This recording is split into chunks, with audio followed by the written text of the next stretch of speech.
Yung eagle ko sa last sol, ginambol ko na kasi tiningnan ko yung score, 6 up na ako kaya ginugo na yung yung pin. Basta yun, nagdikit, dumikit.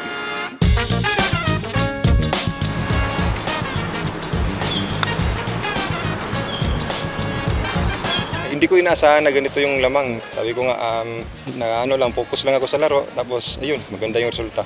Maganda lang yung laro ko. Ayun.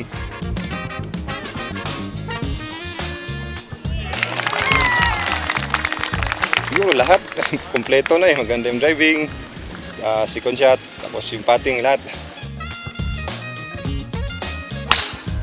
Kumpiyansa na ako kasi familiar ko na yung So, tinitignan ko lang yung saan yung pin, tapos doon ko pinapwesto yung bola ko.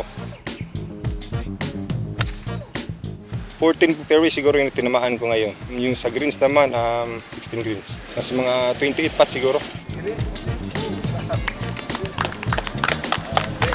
May pressure pa konti kasi, alam mo, nung last kasi dito, na naabutan ako ni Clyde. So, kailangan hindi ma-reckless sa laro.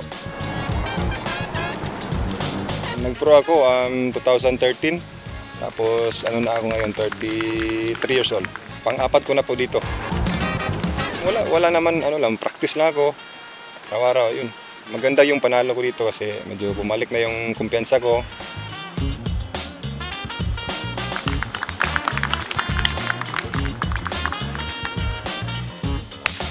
Irarang ko po yung panalo ko po dito. Home course ko at saka home crowd. Unang-una, pinapasalamatan ko po si God kasi hindi ko po makukuha itong panalong to kung wala siya. Nagpasalamat po ako sa Del Monte Golf Course at saka sa Pueblo de Oro Golf and Country Club. Kay Boss Joey, nagpapasalamat po ako at saka sa Golf Depot, sa Mizuno. Thank you po. Sa HyderX, thank you.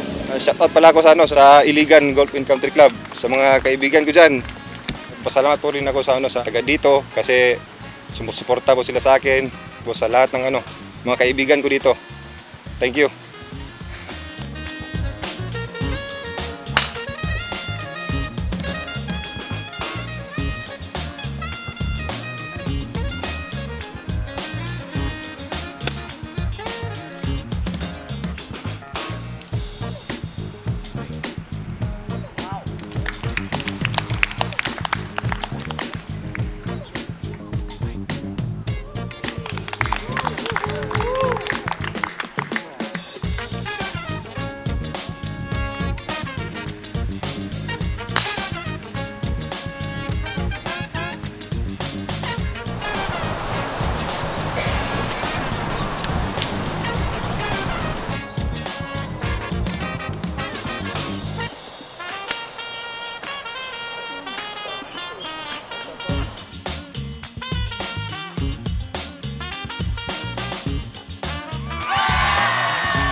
Right!